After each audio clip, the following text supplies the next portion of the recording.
حضرت اسید بن حضیر رضی اللہ تعالی عنہ وہ کہتے ہیں میں ایک دن رات اپنے صحن میں اپنے آنگن میں بیٹھا ہوا ہوں، قرآن مجید کی تلاوت کر رہا ہوں. کہتے پاس ہی میرا بیٹا بھی سویا ہوا تھا، زمین پہ بیٹھے ہیں، سو تلاوت کر رہے ہیں. سورۃ الکہف کی تلاوت کی جا رہی ہے. کہتے ہیں اچانک میرا گھوڑا جو قریب بندھا ہوا تھا وہ بدکنا شروع ہو گیا. قرآن کی تاثیر دیکھیں کس قدر تاثیر ہے قرآن کی.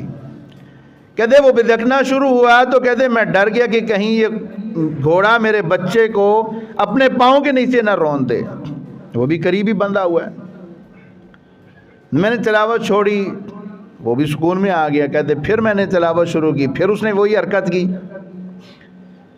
کہتے میں نے اچانک میرے آسمان کی طرف میں نے نگاہ اٹھائی، دیکھا تو ایسے چھتری کی شکل میں بہت زیادہ جیسے ستارے نیچے زمین پہ آ گئے ہیں اور وہ اوپر کو جا رہے ہیں، واپس اوپر کو جا رہے ہیں.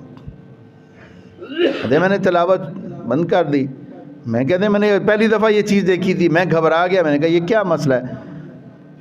صبح میں نے رسول اللہ صلی اللہ علیہ وسلم کی بارگاہ میں عرض کی اللہ کے رسول رات یہ ماجرا ہوا. آپ صلی اللہ علیہ وسلم فرمایا اسید اگر آپ قرآن کی تلاوت جاری رکھتے تو یہ فرشتے صبح تک رہتے تاکہ عوام پبلک ان کو دیکھ لیتی یہ فرشتوں کو.